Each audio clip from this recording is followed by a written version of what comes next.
10 suku Israel yang hilang, menyebar kemana-mana. Apakah berkat untuk Israel menyebar ke Afghanistan, Pakistan, Ethiopia, India, Myanmar, Cina, Batak, Manado, Sumba, dan lain-lain? Pada video saya yang terdahulu, tentang siapa mengutuk Arab, akan dikutuk. Siapa yang memberkati Arab, akan diberkati.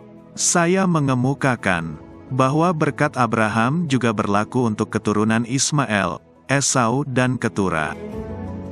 Seandainya tetap dianggap bahwa bangsa Israel memiliki berkat khusus dari Tuhan, mengingat bahwa ada 10 suku Israel yang hilang, apakah berkat khusus itu tetap berlaku untuk mereka? Kalau saat ini mereka bukan penganut Judaisme, apakah berkat khusus tersebut juga tetap berlaku? Pada video saya yang terdahulu lainnya, tentang Yesus dimusuhi Yahudi sudah ribuan tahun.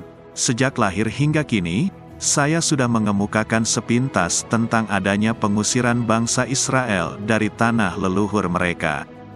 Baik pada zaman Romawi, maupun pada zaman Bizantium. Ratusan tahun sebelum itu, bangsa Israel juga pernah mengalami deportasi, atau pembuangan besar-besaran dari tanah leluhur mereka. Yakni, oleh bangsa Asyur atau Assyria, dan oleh bangsa Babel atau Babilonia. Dari sejarah Israel, kita mengetahui bahwa setelah era pemerintahan Raja Salomo, Israel terpecah menjadi dua. Pertama, Kerajaan Israel atau Samaria, yang terletak di bagian utara. Kedua, Kerajaan Yehuda, yang terletak di selatan. Ke-12 suku Israel mencapai puncak kejayaannya pada pemerintahan Raja Salomo pada abad ke-10 sebelum Masehi. Namun setelah kematian Salomo, Kerajaan Israel terpecah menjadi dua, yaitu Kerajaan Israel di utara dan Kerajaan Yehuda di selatan. Kerajaan Israel beribu kota di Samaria, dan Kerajaan Yehuda atau Yudea beribu kota di Yerusalem. Kata Yahudi dipakai untuk menyebut keturunan dari kerajaan selatan ini, yang akhirnya membentuk negara Israel modern. Dengan demikian, merujuk pada orang Israel modern.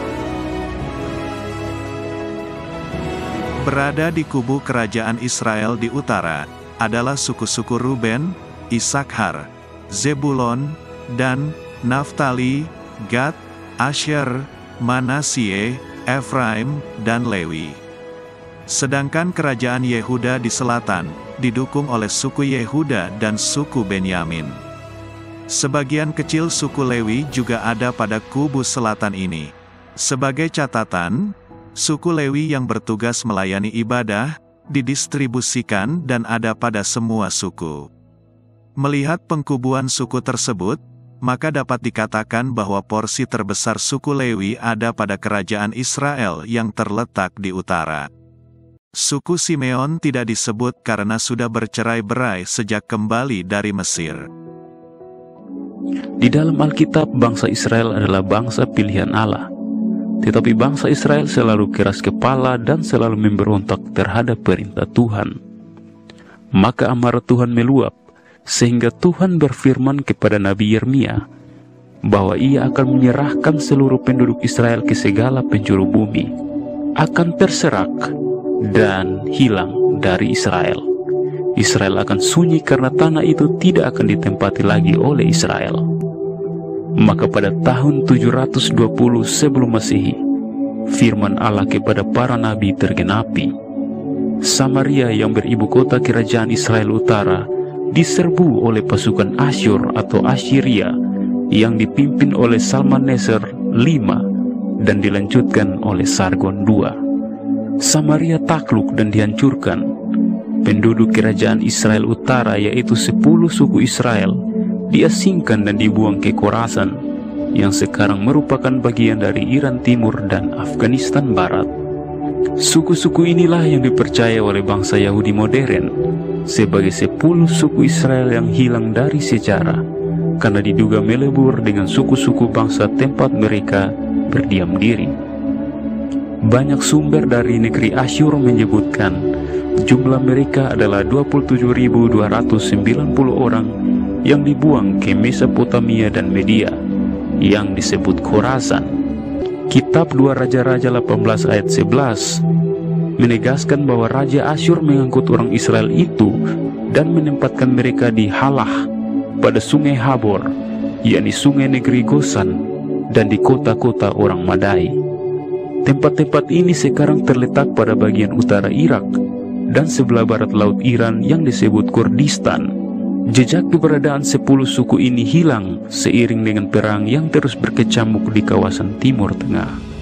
Dahulu kala Raja Asyur membawa orang-orang atau suku dari Babel, dari Kuta, dari Awa, dari Hamat, dan Sefarwaim, lalu menempatkan mereka di kota-kota Samaria, menggantikan orang Israel dan menguasai tanah dan menetap di kota-kotanya.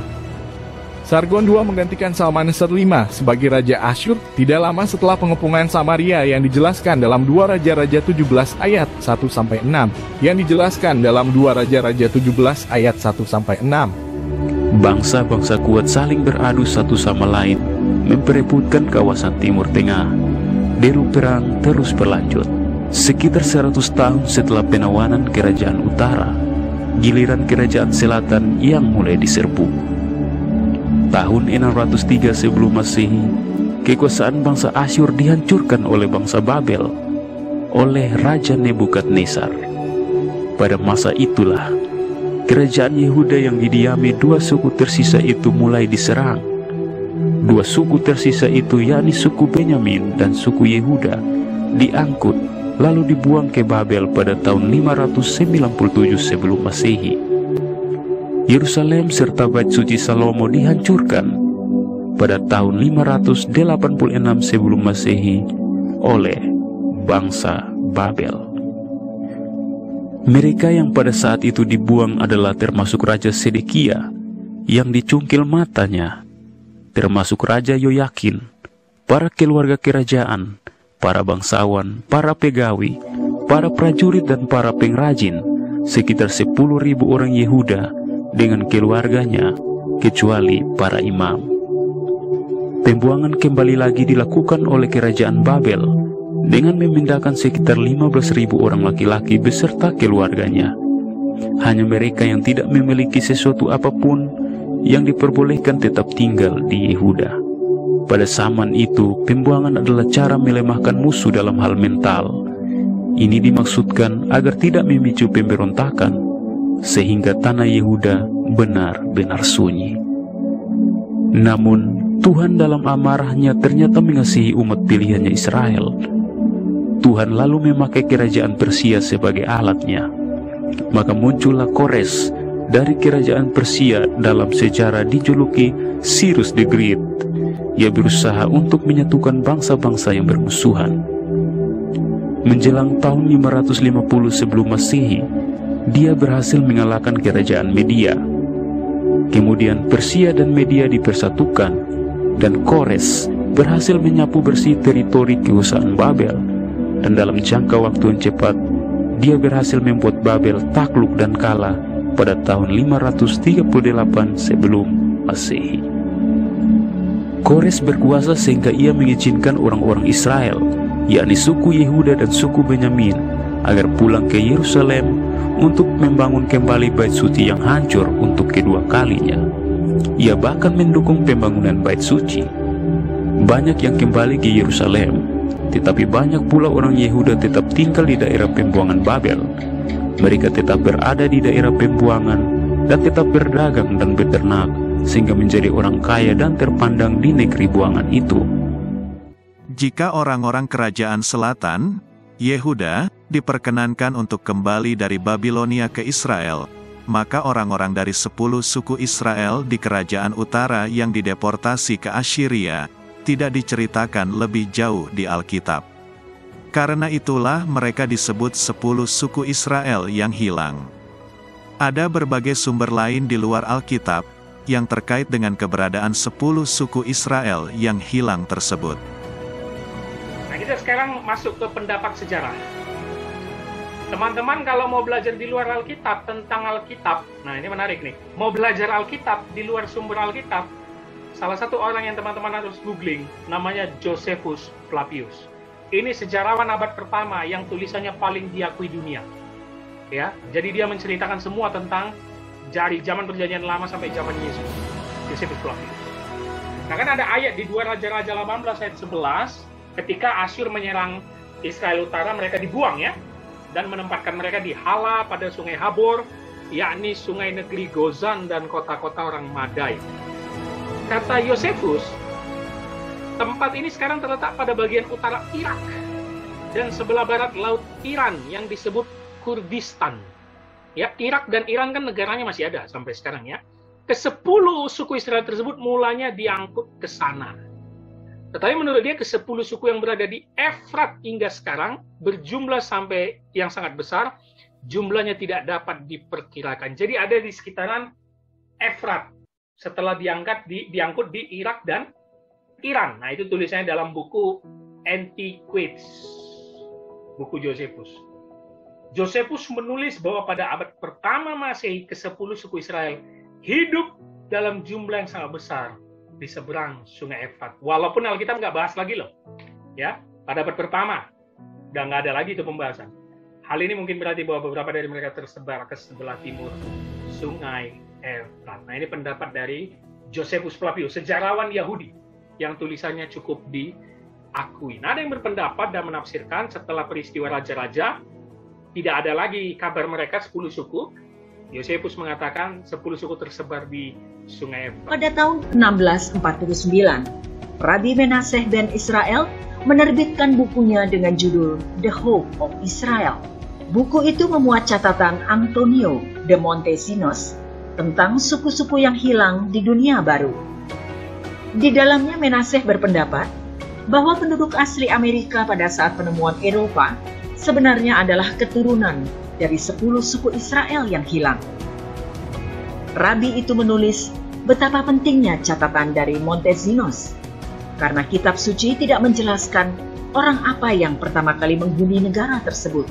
Mereka juga tidak disebutkan oleh siapapun. Sampai Christopher Columbus, Americus Vespasius, Ferdinandus Cortes, Marquez del Valle, dan Franciscus Pizarrus pergi ke sana. Menaseh menulis, saya pikir 10 suku tidak hanya tinggal di sana, tetapi juga di negeri lain yang tersebar di mana-mana. Di mana 10 suku Israel yang terhilang tersebut sekarang berada? Apa yang terjadi dengan mereka? Bagaimana nasib mereka sekarang? Adalah beberapa contoh pertanyaan yang sering muncul. Berbagai upaya pun dilakukan sehubungan dengan hal itu. Setelah negara Israel kembali berdiri pada tahun 1948, usaha-usaha ke arah itu pun dilakukan. Salah satunya dengan membuat undang-undang pengembalian, atau Law of Return. Hukum pengembalian, atau The Law of Return, adalah hukum Israel yang disahkan pada tanggal 5 Juni 1950. Hukum ini memberikan orang-orang Yahudi hak untuk datang dan tinggal di Israel dan untuk mendapatkan kewarganegaraan Israel. Beberapa dari klaim ini telah diakui, sementara lainnya masih dalam peninjauan dan klaim lainnya telah ditolak. Upaya-upaya itu pun akhirnya membuahkan hasil. Cukup banyak pihak yang mengemukakan kemungkinan bahwa mereka adalah termasuk 10 suku Israel yang terhilang. Sudah barang tentu ada yang didukung data-data dan fakta yang cukup kuat, dan ada pula yang tidak. Ada yang sudah dinyatakan bahwa mereka adalah bagian dari Israel, ada yang masih dalam proses pengujian dan pembuktian, ada juga yang ditolak.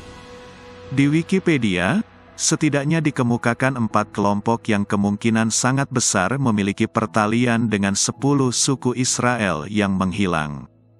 Yaitu, kaum Pashtun atau Patan di Afghanistan dan Pakistan, Bene Israel di Kashmir, India, suku Sinlung di perbatasan Myanmar dengan India, dan Chiang Min di Tiongkok Barat.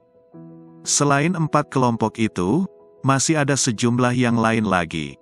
Misalnya, Yahudi Kurdi di Suriah, Irak, Iran, Turki, dan Armenia.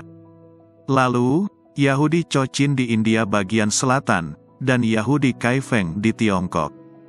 Di Indonesia juga ada, misalnya suku Batak, Nias, Minangkabau, Mentawai, Dayak, Talaut, Sangir, Minahasa, Toraja, Sumba, Maluku, Papua. Berikut ini akan disajikan ulasan beberapa di antaranya. Sejarah Yahudi di Khorasan. Afghanistan yang juga disebut Khorasan memiliki sejarah Yahudi yang mungkin berasal dari 2700 tahun yang lalu sejak penghancuran Bait Suci dan pengasingan Babilonia. Omar Sadar, seorang akademisi Afghanistan, menyatakan sejarah orang Yahudi di wilayah ini dimulai sebelum kelahiran negara bangsa Afghanistan. Sejarah orang-orang Yahudi yang tinggal di wilayah ini selama periode Cyrus Agung, Kaisar Persia, dan penaklukan Babel pada tahun 538. Komentator Alkitabiah awal menganggap Khorasan sebagai lokasi 10 suku yang hilang. Saat ini, beberapa suku Afghanistan termasuk Durrani, Yusufzai, Afridi, dan Pashtun percaya bahwa mereka adalah keturunan Raja Saul. Mereka menyebut diri mereka Bani Israel, seperti bahasa Ibrani, Binai Israel, yang berarti anak-anak Israel. Bahkan beberapa cendekiawan dan penulis di luar Yahudi pun menerima hal ini. Manuskrip eksistensi Yahudi di Afghanistan. Pada tahun 2013, Perpustakaan Nasional Israel mengungkapkan sejumlah besar dokumen dan manuskrip berbahasa Hebrew atau Ibrani yang ditemukan di gua-gua bekas wilayah yang dikuasai Taliban di Afghanistan. Manuskrip ini menjadi bukti fisik pertama komunitas Yahudi di wilayah yang berusia ribuan tahun tersebut. Oleh para peneliti, dokumen atau manuskrip tersebut dinamakan Afghan Geniza atau Genizah Afghanistan. Afghan Genizah menandai arsip terbesar yang ditemukan sejak Kairo Genizah yang ditemukan di sebuah sinagoga Mesir lebih dari 100 tahun sebelumnya. Hagai Ben Shammai, selaku Direktur Akademik Perpustakaan, menyatakan bahwa kami memiliki banyak sumber sejarah tentang pemukiman Yahudi di daerah itu. Ben Shammai melanjutkan bahwa ini adalah pertama kalinya kami memiliki banyak koleksi manuskrip yang mewakili budaya orang Yahudi yang hidup. Pada November 2016, lebih dari 250 teks kuno tambahan dari koleksi yang sama diperoleh dan dipajang di Perpustakaan Nasional Israel. Naskah-naskah ini berasal dari abad 11, 12, dan 13 yang berisi doa-doa serta catatan perdagangan yang ditulis dalam bahasa Ibrani, Persia, dan Arab. Komunitas Yahudi modern. Jewish Virtual Library atau Perpustakaan Virtual Yahudi menyatakan bahwa sekitar 3.300 orang Yahudi tinggal di Afghanistan pada tahun 1936. Pada saat Israel didirikan tahun 1948, jumlah Yahudi di Afghanistan sekitar 5.000 orang. Namun mereka tidak dapat berimigrasi secara legal. Setelah pembatasan dicabut di tahun 1951, maka sebagian besar komunitas Yahudi Afghanistan pergi ke Israel.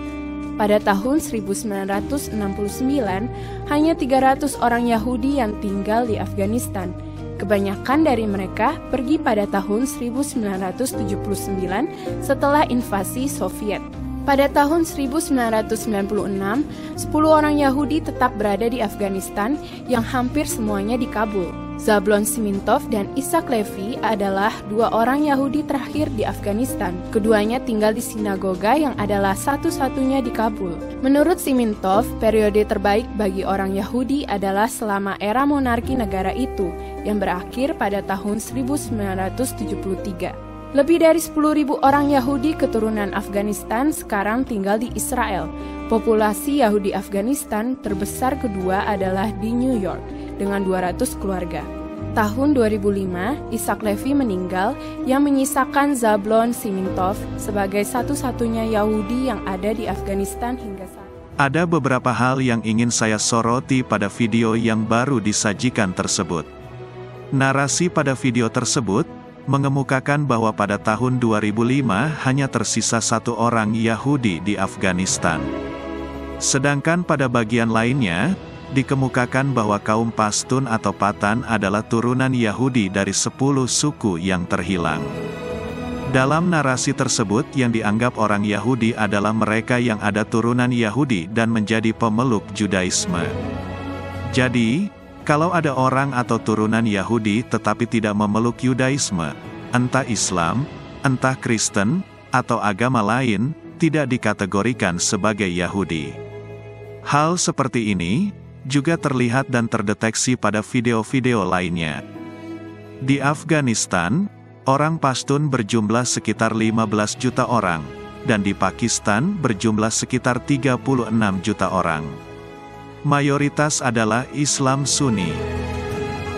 Pashtun, salah satu kelompok etnis di Afghanistan, juga percaya bahwa mereka adalah keturunan dari 10 suku Israel yang hilang, yang kemudian memeluk kepercayaan lain. Lusinan nama dan adat Pashtun terdengar Yahudi dari nama suku Pashtun Aseri dan Naftali hingga adat Pashtun tentang cupa pernikahan dan penyunatan anak laki-laki pada hari ke-8 setelah kelahiran. Pashtun mengklaim bahwa kota Kabul adalah singkatan dari Cain and Abel dan Afghanistan berasal dari Afghana, cucu Raja Saul dari suku Beta. Beta Israel. Beta Israel adalah orang Yahudi Ethiopia yang juga disebut Falasha di masa lalu. Beta Israel yang berarti komunitas Israel adalah komunitas Yahudi yang berkembang dan hidup selama berabad-abad di wilayah kerajaan Aksum dan Kekaisaran Ethiopia, yang saat ini terbagi antara wilayah Amhara dan Tigray modern di Ethiopia. Sebagian besar komunitas ini berimigrasi ke Israel pada akhir abad ke-20.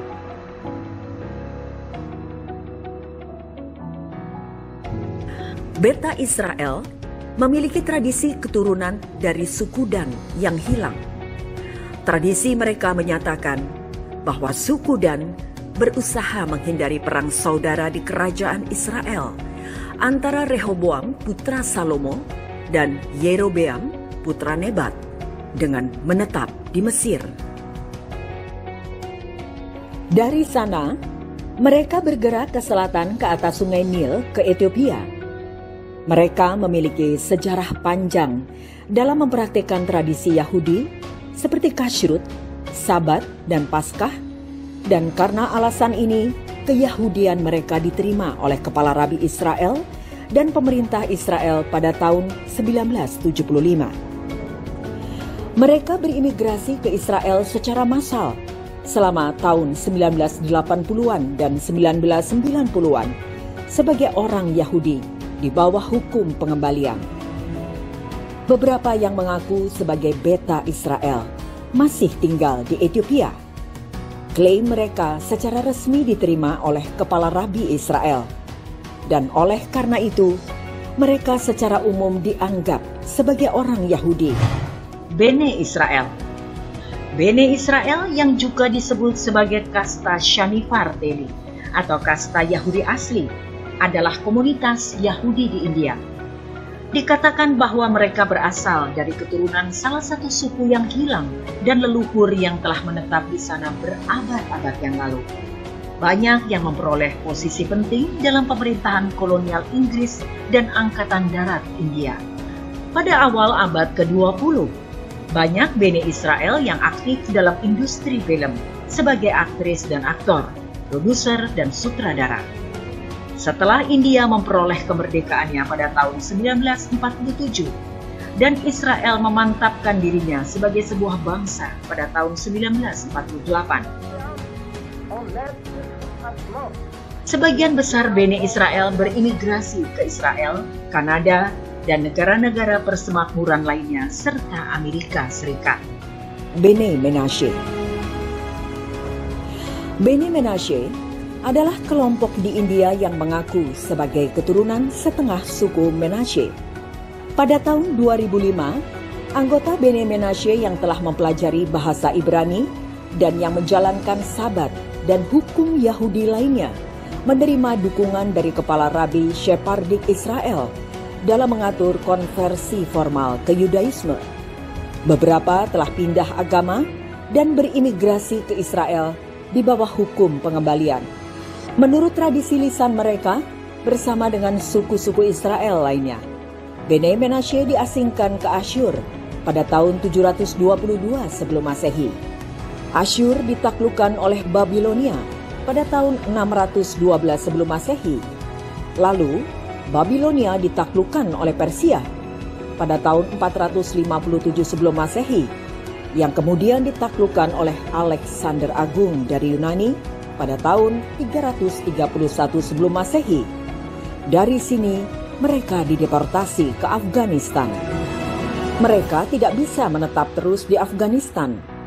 Maka dari sana mereka menuju ke timur hingga mencapai daerah perbatasan Tibet Cina. Mereka akhirnya menetap di Cina pada tahun 231 sebelum Masehi karena diperlakukan begitu kejam oleh penduduk setempat di Cina. Sebagian besar dari mereka berhasil melarikan diri dan bersembunyi dari orang Tionghoa di daerah pegunungan yang disebut Xinlong, yang kemudian menjadi nama lain untuk suku ini. Julukan lain dari mereka adalah orang gua atau orang gunung. Mereka bersembunyi selama 2 generasi, di mana mereka hidup dalam kemiskinan ekstrim, hampir tidak memiliki barang pribadi, meskipun mereka menyimpan gulungan Taurat bersama mereka sepanjang waktu. Lambat laun, mereka mulai keluar dari persembunyian dan akhirnya mulai berasimilasi dan mengambil pengaruh Tiongkok. Namun karena pengalaman mengerikan mereka di Tiongkok, mereka memutuskan untuk pergi. Mereka berangkat ke barat melalui Thailand dan akhirnya mencapai Mandalay, sebuah kota di Myanmar. Dari sana mereka mencapai pegunungan Cina. Pada abad ke-18, sebagian dari mereka berimigrasi ke Mizoram dan Manipur yang terletak di timur Laut India. Namun, dengan kedatangan misionaris Kristen di daerah tersebut, seluruh komunitas menjadi Kristen. Saat ini, diperkirakan ada 2 juta orang yang dapat dianggap sebagai Bene Menashe. Namun hanya sekitar 9.000 dari mereka yang kembali ke Yudaisme. Di YouTube atau berbagai media sosial lainnya, kita bisa menemukan cukup banyak ulasan yang mengemukakan kemungkinan bahwa orang-orang atau suku-suku di Indonesia, termasuk 10 suku Israel yang hilang. Berikut akan dikemukakan salah satu ulasan yang cukup menarik. Di Indonesia sendiri ada puluhan suku yang terindikasi kuat sebagai keturunan 10 suku Israel yang hilang. Seperti firman Tuhan yang ada pada kitab Yesaya 11 ayat yang ke-12, yang menyebutkan di pulau-pulau di laut. Di manakah pulau-pulau di laut tersebut? Tidak lain adalah Kepulauan Nusantara Raya Indonesia. Ada beberapa suku bangsa di Indonesia yang terindikasi keturunan 10 suku Israel yang hilang pasca peristiwa pembuangan Assyria atau Asyur pada tahun 721 sebelum Masehi, yang terdapat pada suku Nias dan Batak di Sumatera Utara, suku Dayak di Kalimantan, Sangye, Talau, dan Minahasa di Sulawesi Utara, Toraja di Sulawesi Selatan, Sumba dan suku-suku lainnya di Nusa Tenggara Timur, khususnya Flobomora, suku Alifuru dan suku-suku lainnya di Maluku, serta beberapa suku-suku Melanesia di Papua bagian barat. Beberapa suku yang ada di Indonesia sudah diakui resmi sebagai bagian dari 10 suku bangsa Israel yang hilang dan tersesat, tetapi belum diberikan hak aliyah atau kembali ke Israel karena belum pindah agama dari Kristen ke agama Yahudi. Cendekiawan yang dikenal secara internasional sebagai British Indiana Jones telah melacak suku yang mengidentifikasi diri mereka sebagai orang-orang suku Israel yang hilang di sudut terpencil Papua Nugini. Profesor Studi Agama Universitas Internasional Florida, Tudor Parfit, melakukan ekspedisi ke Papua Nugini, di mana ia mempelajari suku Gogodala, mantan kanibal yang percaya bahwa mereka adalah salah satu suku yang hilang, menurut siaran pers Universitas Internasional Florida. Dari paparan-paparan terdahulu, dapat terlihat bahwa orang Israel di perantauan belum tentu mau kembali ke Israel, walaupun diberikan kesempatan. Sebagai contoh, dari 2 juta orang Bene Menashe yang mayoritas beragama Kristen di India, hanya 9.000 orang yang bersedia memeluk kembali Judaisme dan kembali ke Israel. Selain persoalan agama, persoalan ideologis juga menjadi hambatan untuk kembali ke Israel. Misalnya, pada kasus kaum Pashtun atau Patan di Afghanistan dan Pakistan. Bene Israel di Kashmir, India, selain ada yang kembali ke Israel, ada banyak juga yang bermigrasi ke Kanada, Amerika, dan negara lain. Terlepas dari 10 suku Israel yang terhilang, kelompok Yahudi yang berintikan suku Yehuda dan suku Benyamin, juga tidak seluruhnya kembali ke Israel. Masih begitu banyak mereka yang tinggal, dan jadi warga negara Amerika, maupun negara-negara Eropa. Seandainya bangsa Israel memiliki berkat khusus dari Tuhan, yang hanya berlaku untuk turunan Yakub saja, artinya eksklusif hanya untuk orang Israel saja, yang menjadi pertanyaan adalah, apakah 10 suku Israel yang terhilang ini, dan atau orang Israel di perantauan, bukan di Israel, tetap memiliki berkat khusus itu? Apakah tetap berlaku bahwa siapa yang mengutuk mereka, akan dikutuk, dan siapa yang memberkati mereka, akan diberkati? Apakah hal-hal itu tetap berlaku, sekalipun mereka sekarang memegang kepercayaan lain, yang bukan Judaisme? Akhir kata, kembali saya hanya ingin mengatakan, saling memberkati, lebih baik daripada saling mengutuk. Marilah kita saling mengasihi dan memberkati. Terutama, berkatilah Indonesia, maka Anda akan diberkati. Jangan sampai mengutuk Indonesia, nanti bisa-bisa Anda dikutuk loh.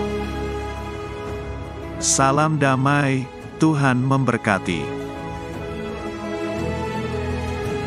Jangan lupa, tekan tombol subscribe, lonceng, like, dan share. Terima kasih.